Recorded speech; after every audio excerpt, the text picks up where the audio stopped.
Bismillahirrahmanirrahim. Assalamualaikum warahmatullahi wabarakatuh. Innal hamdalillah nahmaduhu wa nasta'inuhu wa nastaghfiruh wa na'udzu billahi min syururi anfusina wa sayyiati a'malina. Man yahdihillahu fala mudilla lahu wa may yudlil fala hadiyalah. Asyhadu an la ilaha illallah wahdahu la syarikalah. Wa asyhadu anna Muhammadan abduhu wa rasuluhu alladzi la nabiyya ba'dah. Rabbana atina min ladunka rahmah wa hayyi' lana min amrina rasyada. Rabbi israh li sadri wa yassir li amri wahlul 'uqdatam min lisani yafqahu qawli wa ba'du. Ikhwatal iman a'azakumullah jami'an. Bapak-bapak, ibu-ibu, saudara-saudaraku semua jamaah Masjid Al-Hidayah Gedung Kapital Peles. Semoga Allah senantiasa memberkahi kita semua yang hadir dan semoga kita bisa masuk surga bersama-sama semuanya. Amin ya rabbal alamin. Alhamdulillah siang ini kita melanjutkan kembali kajian mendidik anak akhir zaman bab menjalin ikatan hati. Bahwa pengasuhan itu kata kuncinya adalah ikatan hati. Sehingga kita memahami hampir anak-anak yang bermasalah sulit diatur, lebih percaya kepada orang luar, itu permasalahan karena rusaknya ikatan hati. Atau yang lebih kerennya hari ini disebut disconnection. Jadi disconnection adalah masalah utama generasi kita. Terutama dari mana mereka disebut disconnection, dari orang tuanya. Sebab perlu kita pahami mengasuh anak itu ibarat bermain layang-layang. Silakan anak itu terbang setinggi-tingginya. Tapi kalau kita takut ada angin yang akan menghempasnya, maka buru-burulah tarik layang-layang itu agar sampai ke tangan kita. Kalau talinya kuat, insya Allah sampai ke tangan kita. Tapi kalau talinya putus karena dipakai misalnya benang jahit, maka saat putus dia nyangkut di sungai diperebutkan oleh bandar narkoba. Saat dia nyangkut di pohon diperebutkan oleh predator seksual. Tali yang saya maksud itu namanya ikatan hati. Maka pahami bahwa isu generasi di era digital itu adalah rusaknya ikatan hati khusus dengan orang tua. Apalagi kita lihat di generasi digital, terutama generasi alfa yang sudah terbiasa berinteraksi dengan gadget. Gadget itu membuat anak-anak 24 jam berinteraksi dengan gadget. Beda dengan generasi millennials yang mereka pertama kali terkoneksi dengan internet lewat laptop atau komputer. Jadinya generasi millennials itu kenal berinteraksi dengan internet itu masih dibatasi, ya. Buka laptop, buka komputer, pasang modem, tek baru nyambung. Ya. Dan kalau udah malam karena biasanya komputer itu ada di tengah rumah, orang tuh bilang udah tidur. Kalaupun mereka mau main lebih puas ke warnet, keluar modal. Ada effort yang mereka harus lakukan. Sekarang susah. Koneksi anak sekarang main internet 24 jam. Gadget di tangan bawa ke kamar tidur. Gadget di tangan bawa ke kamar mandi. Setiap hari otaknya merekam segala banyak informasi yang disebut flood of information, banjir informasi.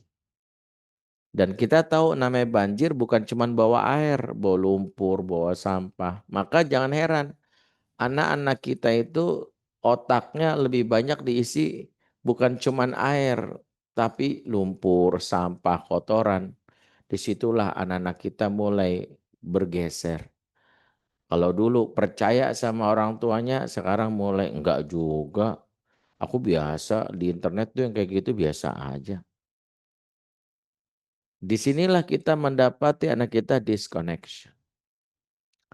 Makanya ini PR besar bagi orang tua di era di mana anak-anak sekarang punya pembanding selain bapak ibunya, maka kita perlu mengupgrade skill kita.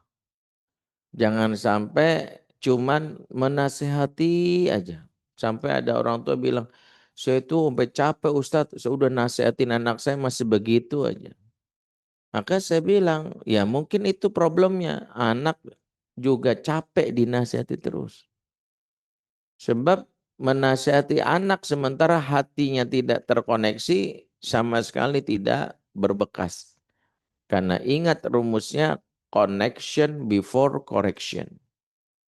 Sambung dulu. Kita ini mau ngomel-ngomel sama orang tapi nggak nyambung.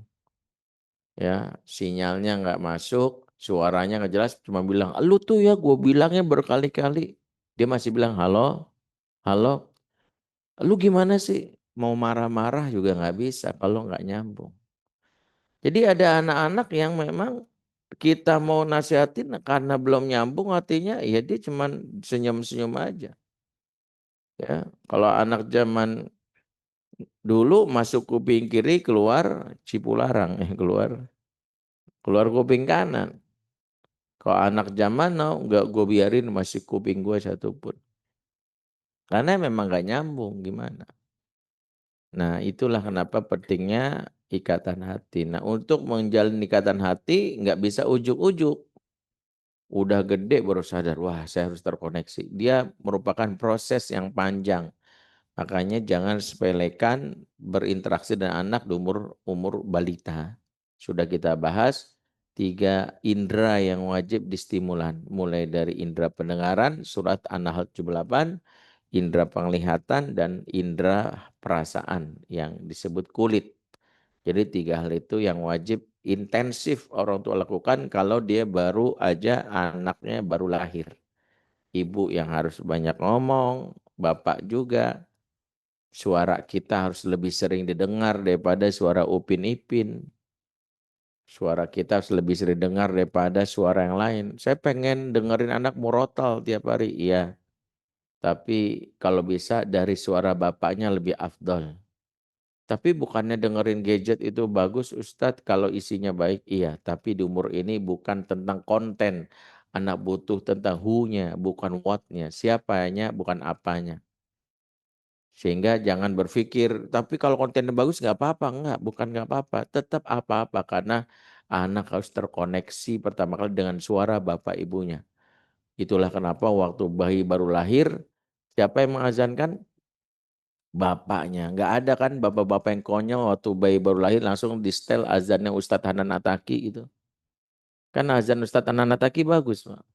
Sempat kepikiran nggak? Oh iya benar juga ya azannya Ustadz. Ini bukan tentang azan, ini tentang lisan siapa yang harus mengucapkan yang akan direkam dalam memori anak.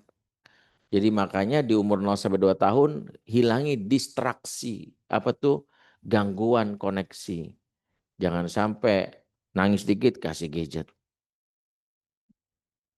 Kalau apa-apa orang lain, suara kita. Emaknya harus sering ngomong, terutama waktu menyusui. Jangan vakum, jangan diem. Karena waktu nyusuin, nenenin, itu momen menguatkan ikatan hati. Suara emaknya lebih sering didengar. Nanti dampaknya anak menjadikan suara ibunya itu familiar sound. Yang lebih banyak, bahkan remote suara ibu itu bisa menjadi remote bagi anak. Banyak kasusnya, anak nangis, pampersnya penuh.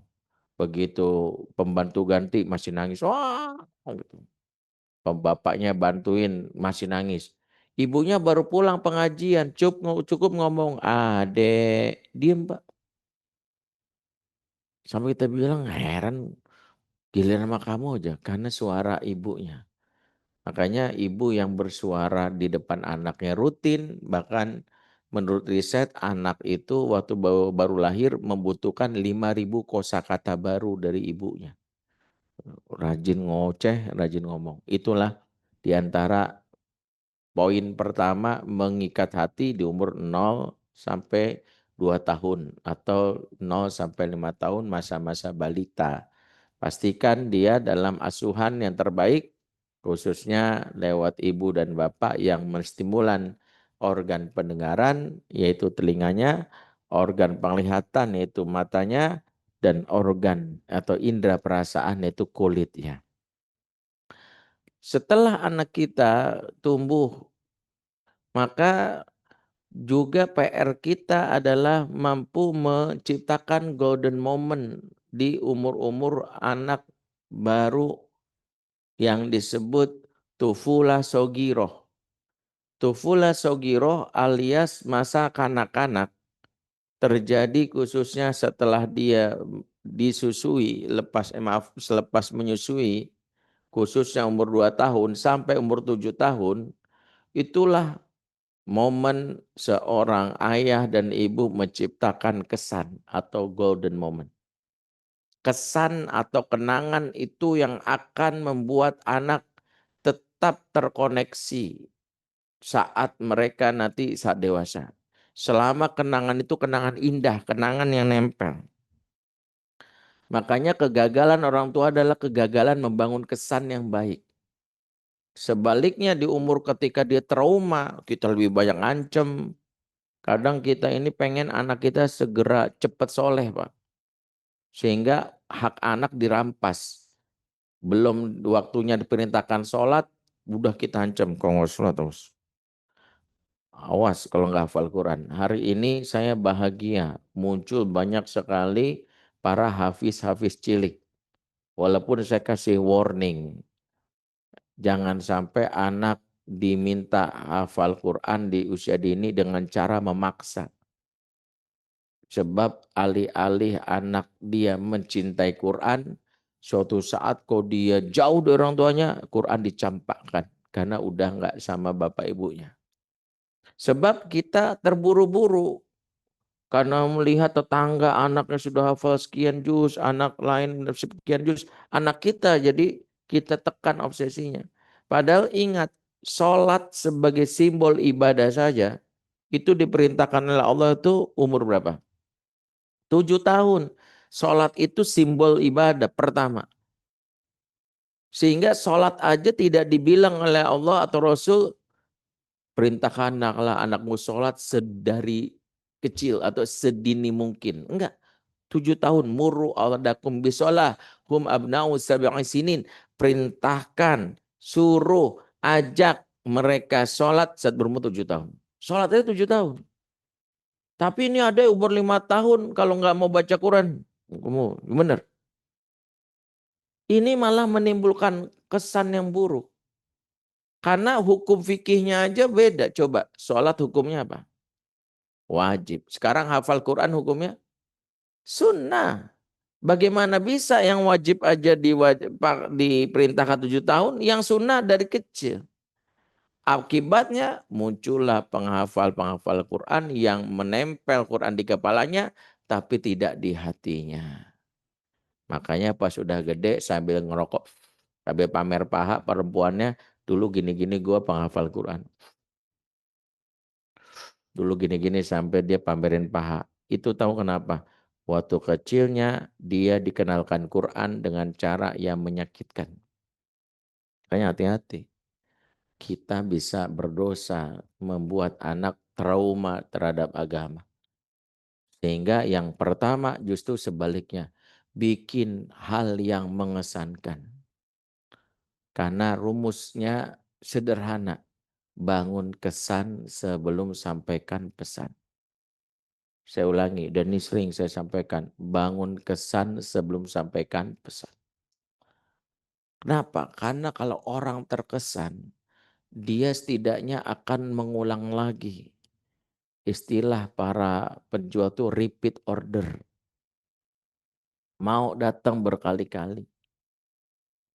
Ya, saya sering ilustrasikan ada ibu-ibu misalnya. Dia di sebelah rumahnya ada warung sembako jual kebutuhan pokok. Dia tanya sama penjaga warungnya, "Mbak, jual minyak goreng nggak?" "Jual."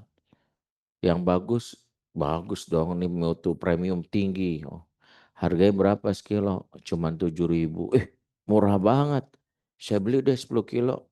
Alhamdulillah. Dibeli tuh, dia langsung cari minyak yang paling bagus. Minyak gorengnya itu langsung dikepak, dikemas dengan rapi, kemudian dikasih kardus yang bagus, kemudian ditawarin setelah selesai ke pembelinya, "Sekalian saya antar ke rumah mau nggak?" "Ah, baik banget, nggak usah deh, rumah saya dekat." Terus kita kasih uang 100.000, dikembaliin dia 30.000 plus bonus emas 20 gram. Bayangin. Kira-kira bakal balik lagi nggak? Balik itu. Walaupun saya yakin tokonya tutup habis itu. Kenapa kita balik? Karena terkesan. Tidak ada anak yang langsung soleh sekali duduk di majelis ilmu. Nggak ada. Nggak ada anak yang langsung soleh sekali duduk di pengajian. Nggak ada. Dia butuh berkali-kali. Bagaimana agar mereka bisa berkali-kali mau duduk di majelis Quran? Kalau kesan pertama mengesankan. Bagaimana mereka bisa mau dengar nasihat kita? Kalau bersama kita mengesankan. Makanya kalau anak udah mulai males berduaan dengan kita, tanda memang kita sosok yang menyebalkan. Makanya di antara kenapa kalau anak udah nggak terkesan sama kita, yang pertama dia akan menjauh dari kita. Menjauh ini bisa jadi maknanya kalau diajak berdua nolak terus. Nah, besok agendanya apa? Oh, libur. Oh, ikut apa yuk ke Bandung? Mumpung nih, Papa juga libur. Yuk kita jalan-jalan. Enggak ah, capek. Ya katanya libur. Aku mau di rumah aja deh. Nanti di Bandung Papa beliin cilok deh 2 biji. Enggak ah, enggak doyan. Sama seblak deh 2 mangkok. Enggak doyan. Nanti pulangnya Papa beli jersey Persib. Aku kan Persija. Gitu. Ribut. Kenapa tuh anak nggak pernah mau? Karena dia nggak punya kesan. Makanya yang ada kesan yang buruk. Orang kalau kesan buruk menghindar, Pak. Misalnya ketemu polisi, sekali ketemu digampar gitu. Sekali ketemu disuruh push up. Ya, dulu waktu saya SMA saya punya kesan buruk tuh kalau ketemu tentara Kopassus. Ya, kalau ketemu diturun suruh push up atau dihitung suruh ngitung pagar tuh. Mending kalau bener ya dia pokoknya hitung pagernya juga mau bener apa salah digampar juga sama dia. Sehingga kalau ada lewat itu sebagai kita minder kabur kabur kabur. Jadi kalau ada ustadz itu yang galak, maka itu membuat anak-anak tuh males datang pengajian. Bapak yang galak, males membuat anak mau dengar nasihat. Makanya jangan bilang begini, "Ustadz, saya ini udah jadi teladan bagi keluarga saya, Ustadz. Saya sering ke masjid, sering baca Quran, sering zikir. Saya itu selalu sholat tepat waktu. Tapi heran anak saya nggak ada yang mau ngikutin jejak saya. Katanya pengasuhan itu menjadi contoh dan teladan." Iya, tapi teladan aja nggak cukup. Jadilah teladan yang dicintai. Teladan tapi nyebelin, dijauhin. "Lu kenapa nggak mau sholat ke masjid?" "Males, ada bokap gue. Males ngapain?" Padahal bapaknya rajin ke masjid, Pak. "Males gue. Males gue punya bapak kayak gitu. Makanya kalau bapak gue mau beda aja sama bapak gue." Jadi kalau ada orang yang dia teladan, bagus deh urusan ibadah teladan. Tapi nyebelin karena sifatnya yang galak, kasar. Enggak pernah berbuat baik. Itu membuat kesan yang muncul, kesan yang buruk. Maka mengapa dakwah Nabi itu membangun kesan? Nabi dakwah berapa lama? Coba, ada yang tahu? Berapa lama Nabi dakwah? Menurut catatan sejarah 23 tahun. Tapi sebenarnya Nabi dakwahnya seumur hidup. Cuman bedanya dari umur 0 sampai 40 tahun Nabi membangun kesan. Apa buktinya? Nabi itu mendapatkan branding dari masyarakat atau umat karena kesan baik yang diterima oleh mereka. Apa nama brandingnya? Al-Amin. Jadi Al-Amin itu bukan pengakuan Nabi. Setiap kenalan itu Nabi nggak pernah perkenalkan nama saya Muhammad. Panggil saya Al-Amin. Saya ini orang yang layak dipercaya. Nabi nggak kayak motivator-motivator hari ini yang senang banget membranding diri itu. Panggil saya ini. Nabi enggak. Nabi itu konsisten dalam kebaikan. Nabi konsisten dalam kejujuran. Nabi konsisten dalam akhlak mulia. Maka masyarakat membrandingnya. Bukan Nabi yang pengen. Nah, karena masyarakat membranding berarti masyarakat terkesan sama Nabi. Dan ketika Nabi diangkat jadi Rasul umur 40 tahun, Nabi sampaikan beberapa ayat, langsung banyak orang ke grab semuanya. Ikut dakwahnya Nabi. Karena Nabi sudah menabung kesan. Nabi sudah menabung kesan. Sehingga orang tertarik. Yang menolak itu hanya orang yang hatinya kotor. Yang hatinya sombong. Maka berdakwah sama juga dengan kita mengasuh, mendidik sama. Sehingga kalau ditanya, tugas orang tua itu meninggalkan kenangan indah di masa kecil anak. Jadi kalau memori masa kecil anak itu memori yang menyakitkan, apalagi dia sering dipukul, digampar. Di masa dewasa anak akan menjauh. Apalagi kalau dia ingat bapaknya waktu itu selain gampar, ya suka mukul, ditambah bapaknya itu ternyata nyakitin ibunya, tukang selingkuh kawin lagi. Maka banyak akhirnya ketika anaknya sudah dewasa, sang bapak udah tua, dan ini salah satu yang kemarin banyak yang saya temuin, bapak-bapak yang dulu pernah menyakiti istrinya, menyakiti anaknya, dia menuai hasilnya di masa tua, anak-anak yang nggak mau merawatnya. Ada ya, walaupun kita bahasnya tentu beda. Kita tidak membenarkan sang anak yang membiarkan bapaknya menghabiskan masa tua sendirian dalam keadaan sakit. Bahkan ada yang bapaknya stroke nggak mau ngerawat. Sampai ada yang bilang itu karma. Walaupun Islam nggak kenal karma. Tapi Islam memahami setiap perbuatan itu selalu ada balasannya. Hal jazaul iksan ilal iksan. Tidaklah balasan kebaikan itu kebaikan. Dari sini para ulama menyimpulkan setiap balasan, setiap amal pasti ada balasannya. Faman ya'mal mithqala dzarratin khairan yarah wa may ya'mal mithqala dzarratin syarran yarah.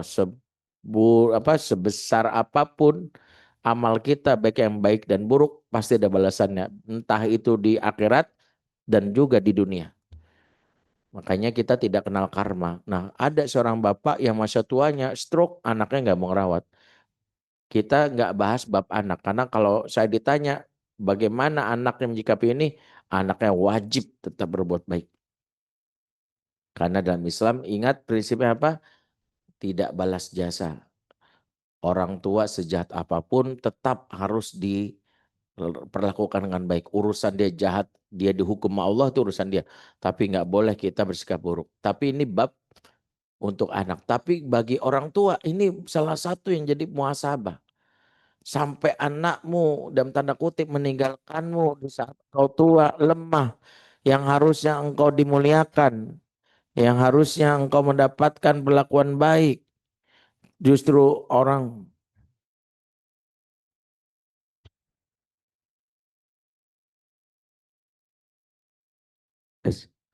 justru dia meninggalkanmu, maka itu karena dia masih menyimpan kenangan yang buruk yang menghalangi dia untuk berbuat baik sama bapak. Kenangan buruk itu menghalanginya. Pengen sih Ustaz berbaik, tapi kalau ingat masa lalu tuh aduh. Sebaliknya jika anak banyak menyimpan kenangan-kenangan baik, momen-momen yang menyenangkan, Di mana momen itu direkam dalam memori dia, maka dia akan selalu berkhidmat sama orang tuanya. Dan itu pula yang menjaga dia untuk suatu saat orang tuanya melakukan kesalahan, mudah dia maafkan. Karena kenangan yang diperoleh masa kecil itu menghapus kesalahan orang tua hari ini. Di antara yang disebutkan dalam banyak riwayat, banyak sekali sahabat menceritakan pengalaman masa kecilnya dengan Nabi. Pengalaman-pengalaman ini berbekas sampai mereka ceritakan pas udah gede. Di antaranya adalah apa yang disampaikan Usama bin Zaid. Suatu hari beliau bercerita, karena Rasulullah SAW ya'khuduni ala fakhidhihi wa ya'khudul Hasan bin Ali ala fakhidhil ukhra. Dulu Rasulullah SAW pernah memangku aku di paha kanannya dan Hasan bin Ali dipangku di paha kirinya. Thumma yadummuhuma. Kemudian kami dipeluk oleh Rasulullah seraya di ayun-ayun. Waqal, dan Nabi berdoa untuk kami, Allahumma arhamhuma fa inni arhamuhuma. Ya Allah, sayangilah kedua anak ini. Sesungguhnya aku sangat sayang dengan kedua anak ini. Jadi kenangan ini direkam baik-baik oleh Usama saat berumur 5 tahun. Dan apa yang terjadi? Usama sangat cinta sama Nabi. Sampai suatu ketika Usama sudah berusia dewasa, Usama dimarahi dengan luar biasa oleh Nabi. Nabi marah sampai matanya melotot. Dalam sebuah riwayat, Nabi menunjuk-nunjuk bagian dirinya. Itu marahnya Nabi. Tahu yang menyebabkan Nabi marah? Karena Usama membunuh seseorang yang mengucapkan syahadat di depannya. Jadi saat perang terjadi, ada musuh terdesak.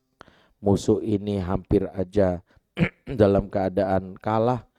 Usama udah siap menujung tombak, tiba-tiba musuh ini bilang, ya Usama, i'lam asyhadu alla ilaha illallah wa asyhadu anna Muhammad Rasulullah.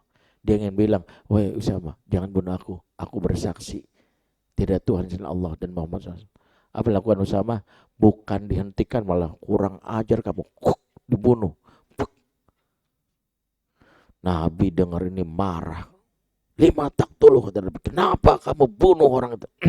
Usama berdalih gini, saya tahu dia terdesak pas saya mau nyerang dia, makanya dia sengaja ngucap syahadat biar enggak saya bunuh. Itu kan munafik Rasul. Dia munafik ngucap syahadat biar enggak saya bunuh. Maka saya tahu dia munafik, makin beringas saya tusuk berkali-kali. Nabi marah, Nabi bilang gini, kamu belah hatinya untuk membuktikan ke saya kalau dia munafik. Kamu belah hatinya. Nabi mata memerah itu. Dari mana kamu bisa tahu hati orang? Maka kita tuh nggak boleh Pak langsung mengklaim, gue tahu dia munafik. Munafik itu oleh hati. Kecuali jelas-jelas kelakuan dia. Membenci agama jelas terang-terangan dia saat ini baik, tahu dia bikin postingan menghina agama, itu baru munafik. Ini nggak ada buktinya. Nabi mata memerah mencaci maki Usama. Apakah Usama langsung mutung, langsung ngambek? Kalau anak zaman now dibentak itu langsung banting pintu. Dasar orang tua sotoy, toksik banget nih orang tua. Kan gitu. Resek punya nyokap begini, resek banget punya bokap begini. Enggak tuh. Usama menyadari dia salah. Apa yang buat Usama enggak ngelawan? Padahal diomelin habis-habisan. Apa yang buat Usama enggak balik bentak atau ngomongin Rasul di belakang? Tentu selain karena iman, karena dia ada didikan Nabi, tapi yang juga menjadi faktor yang menunjangnya adalah Usama punya kenangan indah dengan Nabi. Makanya anak tuh kalau punya kenangan indah sama orang tuanya di masa kecilnya, maka saat remaja dia melakukan kesalahan, kita bentak, kamu tuh ya bukan misalnya, kita khilaf. Saya tidak ingin mengatakan memukul itu dibolehkan, tapi khilaf Pak, nggak ada satupun orang tua yang bisa jadi mengontrol dirinya.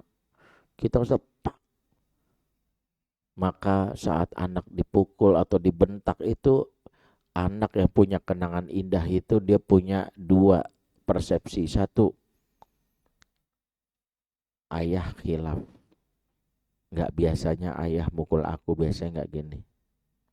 Atau yang kedua, aku bandelnya kebangetan. Memang akunya aja bandel banget sampai ayah dan nggak pengen mukul. Jangan sampai yang ketiga, emang ayah dari dulu nggak sayang sama aku. Ayah dari dulu jahat. Sampai dia berimajinasi, semoga habis ini ada pangeran yang menculik aku dilarikan pakai sepatu kaca. Pokoknya habis ini mau ngekos aja deh, ngekos bebas tanpa bapak. Kenapa bisa seperti itu? Karena kenangan indah itu akan mengisi saldo cinta anak. Ingat, anak kita tuh punya account dalam jiwa dia namanya emotional bank, bank emosi. Setiap kita menumbuhkan cinta, kenangan itu mengisi saldo cintanya. Kalau saldonya banyak, sekalinya kita bentak, nggak sengaja ya, ini jangan dianggap sebagai kebiasaan. Nggak sengaja kita bentak, itu ibarat auto debit, mengurangi saldonya. Tapi karena saldonya ada banyak, insya Allah nggak sampai defisit. Tapi nggak pernah kita memeluknya, nggak pernah main sama dia waktu kecil, nggak pernah ketawa bareng. Pas sudah gede, dia kesalahan, dia nggak pak, langsung defisit itu cinta dalam diri dia. Maka mengapa saat bersama anak itu yang pertama kita lakukan, jangan meremehkan, membangun kesan. Pastikan setiap pertemuan itu memorable. Memorable itu berkesan di dalam alam bawah sadar dia. Ada sebuah riwayat lain diceritakan oleh Mahmud bin Rabi, kisah waktu dia berumur 5 tahun. Bayangkan sahabat-sahabat dulu menceritakan kisah waktu kecil, berarti dia nginget-nginget waktu masa kecilnya. Apa kata Mahmud bin Rabi? Beliau mengatakan, aqaltu minan nabi sallallahu alaihi wasallam majjatan majjaha fi wajhi min dalwin wa anna ibnu khamsin sinin.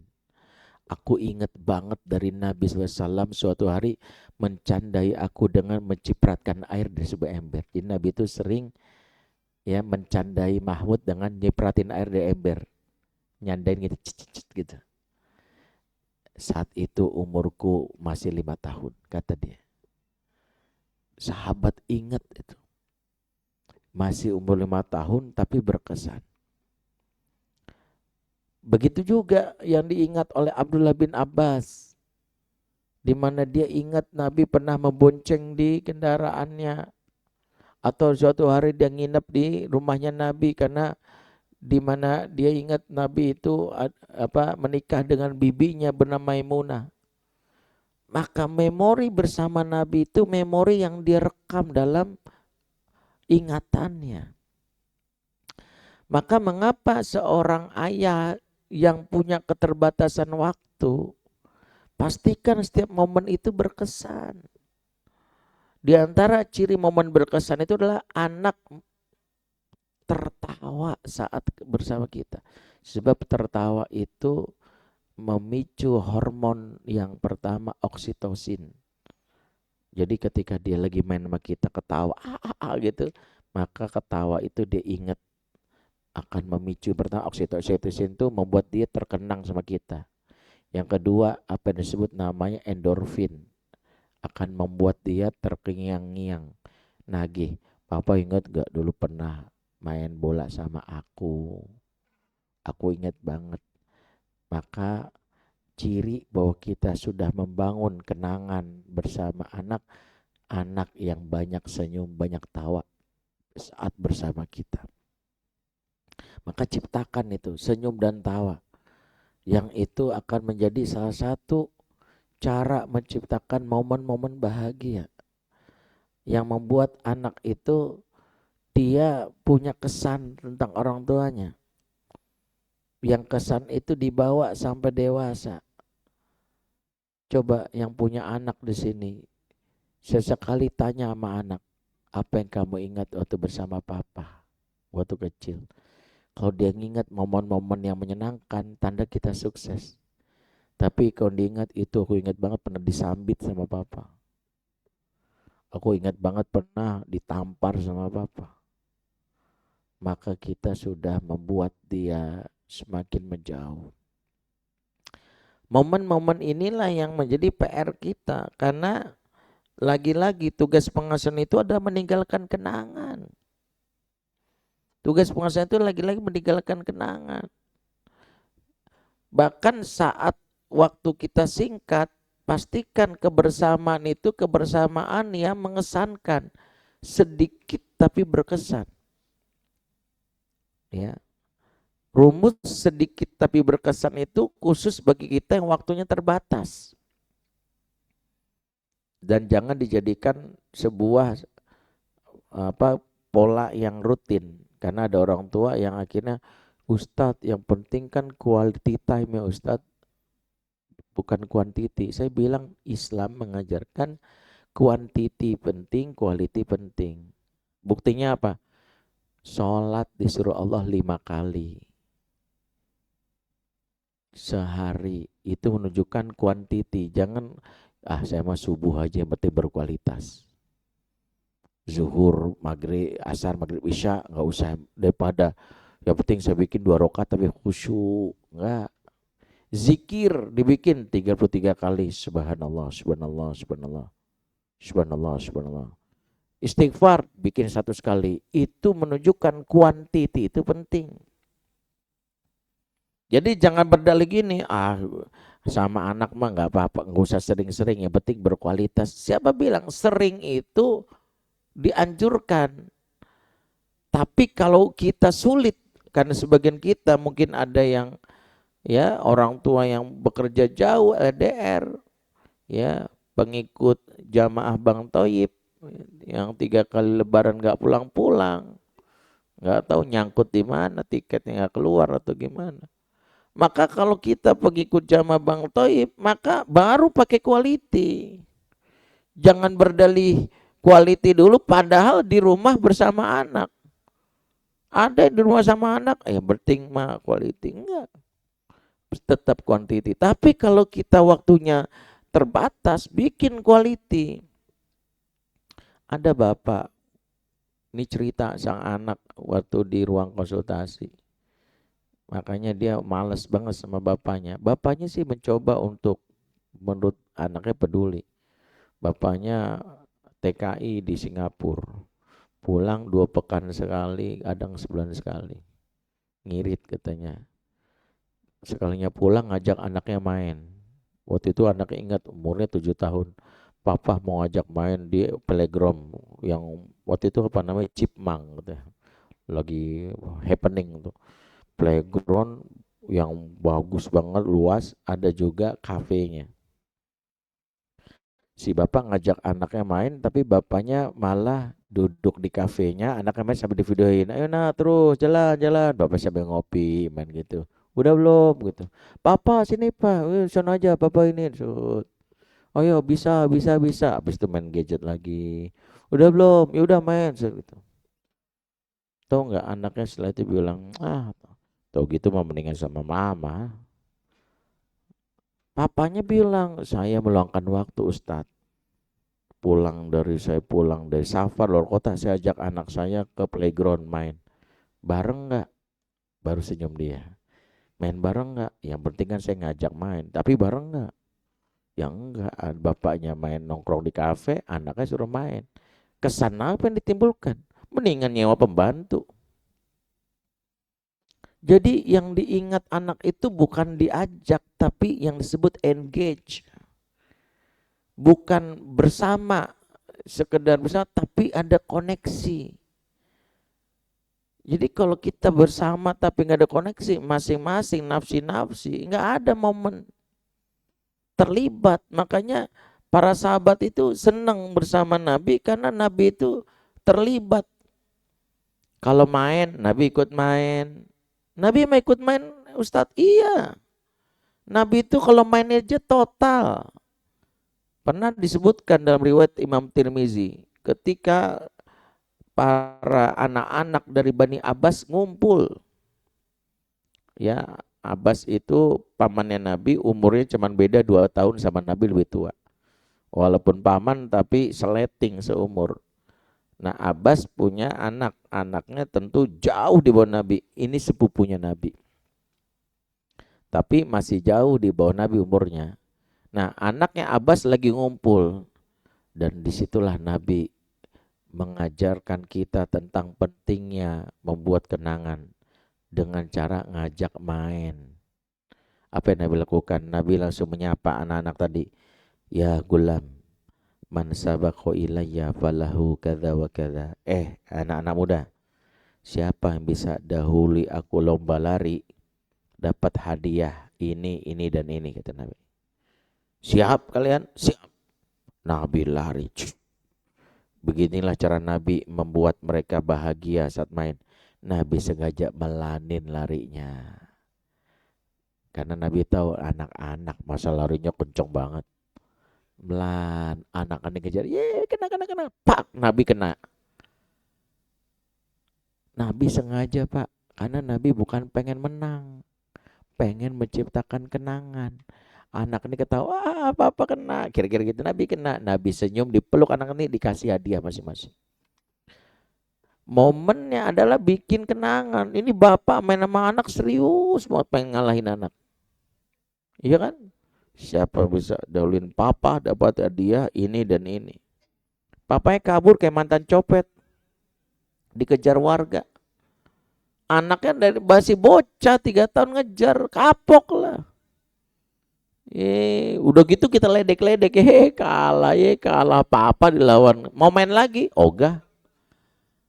Besok nggak mau, dia kapok. Karena kita justru main sama anak untuk memuaskan ego kita, obsesi diri. Main badminton di tingkat RT kan kita kalah mulu sama warga. Juru kunci itu. Pas banget sama anak kita nih. Wah, anak kelas TK. Wah. Tuh anak kapok Pak, abis itu nggak mau lagi. Ada kenangannya, kenangan buruk. Jadi kadang-kadang begitulah yang harus kita lakukan. Dalam konteks membangun kenangan itu, biasakan kita menciptakan yang memicu kenangan, namanya senyum dan tawa. Makanya kalau liburan itu memang untuk mengakrabkan, jangan terlalu serius. Jangan mentang-mentang liburan kayak bapaknya Ustadz, setiap anak di samping dijelasin tafsir Ibnu Katsir dari ayat ini. Anak diam aja. Anak misalnya, saya pernah ditanya sama satu syekh, apa hukumnya liburan di mobil nyetel Al-Quran? Kata dia makruh. Kan bagus, iya. Tapi momen kita liburan itu momen mengakrabkan. Dan mengakrabkan itu caranya ngobrol. Gara-gara Quran di setel, salah satu adab ke Quran di setel apa? Dengerin. Makanya kita kan gak berani, jangan ngomong, dengerin. Akhirnya apa? Nggak akrab. Jadi sama nyetir bengong aja. Setiap papa, dengerin. Jika Quran dibacakan, dengarkan. Di mana akrabnya coba? Makanya beliau mengatakan makruh. Jadi bukan Qurannya, momennya salah. Jadi sampai segitunya tuh. Jadi betapa Islam tuh ngajarin sesuatu itu ada kaidah, likuli amalin makanwa wa likuli makan amalwa. Setiap amal tuh ada tempat-tempatnya, setiap tempat ada amalannya. Kayak gitu. Jadi pentingnya kita gitu. Makanya ngobrol. Misalnya saya bilang sama istri tuh, kadang-kadang istri kalau di rumah ketat tuh, nggak boleh makan ini, nggak boleh makan ini. Liburan kita mah yang penting happy aja. Masalah makan yang penting halal, yang penting tahu udah selesai. Nggak usah kita berpikir wah kalau kecuali ada label haramnya. Nggak boleh mie instan ya, lagi liburan anak ya, jadi pada bilang udah yang penting mah makan, yang nggak boleh itu berlebih-lebihan. Ayatnya kan jelas ya, makanlah yang halal dan thayyib ya, halal dan thayyibat, wala tusrifu, jangan berlebih-lebihan ya. Jadi yang penting jangan berlebihan. Jadi misalnya Makannya mie boleh tapi nggak boleh lebih dari 2 kali. Jadi enak itu, ada kenangan. Jadi kadang-kadang liburan aja diingat adalah ributnya, berantemnya. Bapak yang kesel karena ibu ya main gesek-gesek ATM aja, udah tahu nabungnya capek. Ya, main belanja ini belanja itu. Apa yang hilang? Yang ada bukan mengikat hati, bonding, yang ada merusak suasana hati. Maka yang pertama harus antum ingat, kalau kita ingin menjalin ikatan hati adalah menciptakan yang disebut golden moment. Apa saja golden moment itu? Kita lanjutkan lagi di pertemuan berikutnya. Ada momen yang disebut kita rekayasa, ada momen yang kita rebut. Apa yang kita rasa itu momen-momen reguler. Akan kita bahas di pertemuan berikutnya. Sementara momen yang kita rebut adalah momen yang dikondisikan dari luar. Beberapa hal yang nggak boleh kita absen dalam jiwa kita. Kita akan melanjutkan. Ingat pembahasan kita tentang membangun ikatan hati dengan tema utamanya mendidik anak akhir zaman. Aku qouli hadza wa astaghfirullahaladzim. Subhanakallahumma wa bihamdik asyhadu an la ilaha illa anta astaghfiruka wa atubu ilaik. Bila taufik wal hidayah. Wassalamualaikum warahmatullahi wabarakatuh.